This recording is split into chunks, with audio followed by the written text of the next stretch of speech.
одоо тодорхойлт нь яг ямар байдаг вэ гэдэг тухай мэдэх шаардлагатай баг. За тэгээд энэ үүднээс ер нь бол бизнес эрхлэгчдэд одоо яг ямар дадлага байдгийг дадлага чадвар байдгийг ямар хувийн шин чанар байдгийг гэдэг мэдэх нь бол зайлшгүй зүйтэй. За тэгээд мэдээж бизнес эрхлэгч болцсон бол одоо боллоо гэдээ ганц орчихгүй бизнес эрхлэгч өөрийгөө хөгжүүлэх нь бол маш чухал байдаг.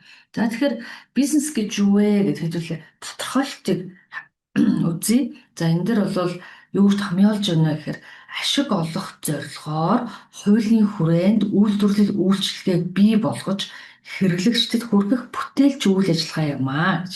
Өөрөөр хэлбэл хэрэглэгчдийн сэтгэлийг татаж итгэлийг олж хадгалах үйл ажиллагаа юм аа гэж. За тэгэхээр ямар ч байсан бизнесийн нэг зорилго бол ашиг олох явдал байдаг юм байна.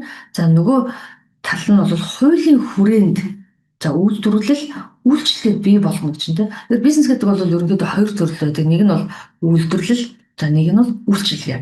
Та өөрөөр хэлбэл би бүтээгдэхүүн үйлдвэрлээд бэлэн бүтээгдэхүүн хүнд зарж болно. Эсвэл бэлэн бүтээгдэхүүн одоо хааны газраас аваад худалдаалж болно. Энэ бол бэлэн бүтээгдэхүүний одоо бизнесээ гэсэн үг. Нөгөөх нь бол үйлчлэгээ буюу за та хэн нэгэнд сургалт зааж болно, зөвлөгөө өгж болно, эсвэл гоо сайхан хийж болно, гутал засч болно тийм ээ.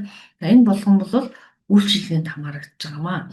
За тэгээд ямар ч байсан хуулийн хүрээнд бол энийг хийх хэрэгтэй байна. Тэрнээс биш хэн нэг за сая бид нар бизнесийн тодорхойлт үзсэн бол энэ тооцоотой эрсдэл хийж батлагдаж нотлогдсон бизнес төлөвлөгөөгөө хэрэгжүүлэх замаар зорилгодоо хүрдэг ажил хэрэгжих юм аа гэж. За тэгэхээр эрсдэл хийж чаддаг хүнийг бизнес эрхлэгч гэж хэлэх юм те. Тэрнээс биш одоо бизнес эрхлэн гिचгээл одоо яана одоо ажлаас гарчих юм бол хэн намайг ажилд авахгүй болов орлого орохгүй бол яана. Тэгээ одоо энэ бизнес хийсэн чинь шатчул яана гэд айгаад ах юм бол энэ хүн бизнес эрхлэгч хүн биш ээ гэсэн. За мөн одоо бизнес батлагдаж нотлогдсон бизнес төлөвлөгөө гэж юм те. Тэгэхээр ямар ч байсан бизнес эрхлэхээс өмнө бизнес төлөвлөгөө хийх хэрэгтэй. Одоо өөрөөр хэлбэл юу хийх гэдэг байгаагаа цаасан дээр буулгах хэрэгтэй. Тэгэхгүй бол огт цаасан дээр буулгахгүйгээр аливаа нэг зүйлийг эрхлэнэ гэдэг бол бас эрсдэлтэй шүү дээ. За ингээд тэрийг хэрэгжүүлэх замаар зорилготой өргөдөг ажил хэрэгжих юм аа гэж. За тэгвэл манай Монголын нөхцөлд бол за ямар ч бас эрсдэлийгээд ороод ирж байгаа тийм ээ. Гэтэл дараагийн зүйл бол бизнес төлөвлөгөөгөө бичдэггүй. За бичлээч тэр нь яг батлагдаж нотлогдсон зүйл биш байдаг. Хин нэг ихэвчлэн дагдаг, дуурайдаг, copy paste хийдэг. За эсвэл одоо өөрөө тэрийг хэзээч биелэхгүй тийм зорилго тавьдаг. Эсвэл зорилгоо тавьж мэддэггүй ч гэдэг юм. Ийм зүйл байдаг. Тэгэхээр бизнес эрхлэгч хүн гэдэг бол ерөөсөө эрсдэл хийнэ гэдэг чинь та амжилттай байвал та тэрийг хариуцна. Эрсдэлтэй байвал та өөрөө бас тэрийг хариуцна гэсэн. Тэгэхээр бодъё л доо. Бизнес одоо ингээл үргэлж гоё нар гараад байхгүй шүү дээ тийм ээ. Дандаа л одоо гоё өдөр байхгүй. Заримдаа ингээл шуургатай, бороотой, одоо цастай гэл янз янзын өдрүүд бол ирдэг. Тэгэхээр бизнес эрхлэнэ гэдэг нь энэ үед ч гэсэн яг л одоо бот шиг тийм ингээд өөртөө үнэнж байх шаардлагатай гэсэн.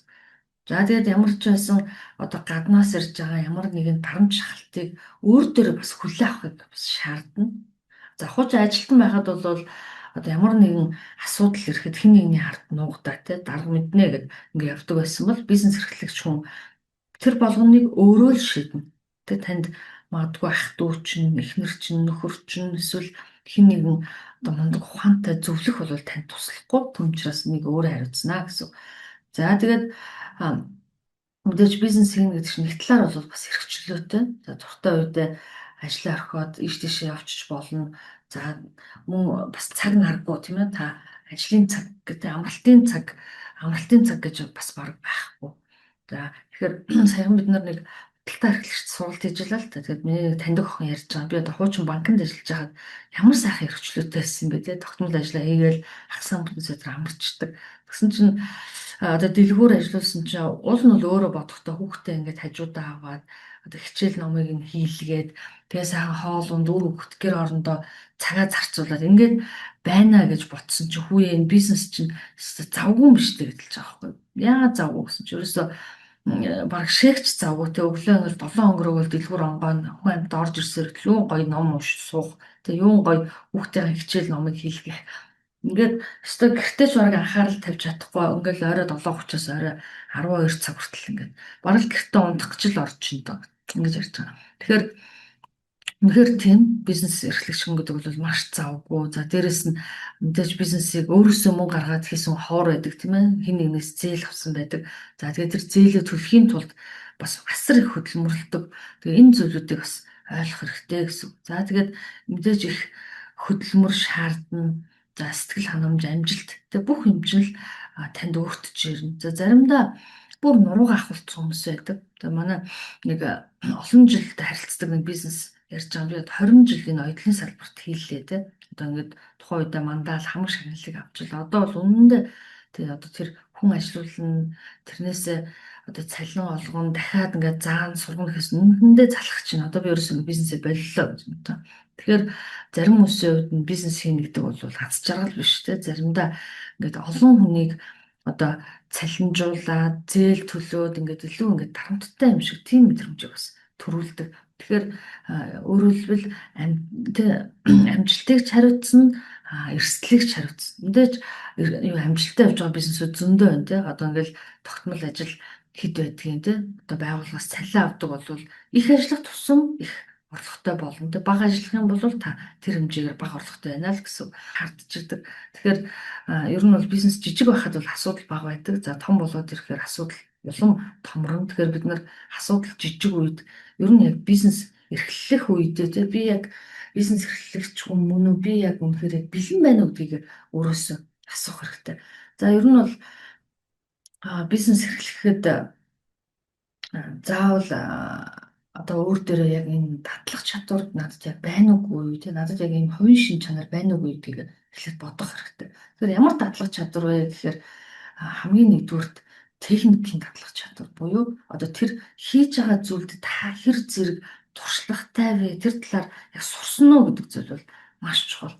Энэ техникийн татлах байна уугүй гэдгийг өөр харж үзэх хэрэгтэй. За тэгээд 1000 техникийн татлага байсан ч гэсэн бас та тэрэндээ туртай гэдэг чинь бас чухал тий туртай юу дээрээс хийх гэж байгаа зүйл яг төлбөр төлөх үү гэдэг чинь бас чухал. Энэ бол та туртай байгаад байдаг та чаддаг байгаад байдаг. Гэтэл бусад мөнгө төлөхгүй бол бас яах вэ тий. Тэгэхээр ер нь муу ажил гэж байдаггүй. Хүн ажлыг өөрөө сайн хийх юм бол жижиг мужаан цех байсан ч тэр жижиг тархан байсан ч тэр тий эсвэл сайн хуушур хайрдаг байсан ч тэр үнэхээр л тэр ажилдаа та туртай чаддаг бусдад хэрэгцээтэй байх юм бол болохгүй зүйл байхгүй. За тэгэхээр энэ бол техникийн татлага байна. Дараа нь бол мэдээж аливаа бизнесийг хийхэд бол бизнесийг удирдах татлага бол маш чухал. Ер нь бол бизнесийг удирдахгүйгээр явна. Одоо би зарим хүмүүс гэдэг чинь би ингээм амар мундаг ойдлчин би угаасаа ойдлын бизнестэй хүний доор ажиллаж байгаа би өөрөө ойдлч хийж. Тэгэхээр хэрэв бизнесийг удирдах ухаан байхгүй бол бас явахгүй. За тэгэхээр удирдлагын ухаан гэхээр хүн ажилд авдаг нөгөө хүнтэйгээ харьцаж мэдэхгүй тий. За тэгээ бараахан бараа борлуулдаг нөгөөдхөө яаж борлуулах ухаанаа мэдэхгүй маркетингийн мэдлэг байхгүй зах зээлийнхаа судалгааг хийж мэдэхгүй. Тэгээ бизнесийг удирдах гэдэг чинь хувь хүнээс асар их мэдлэгийг шаарддаг.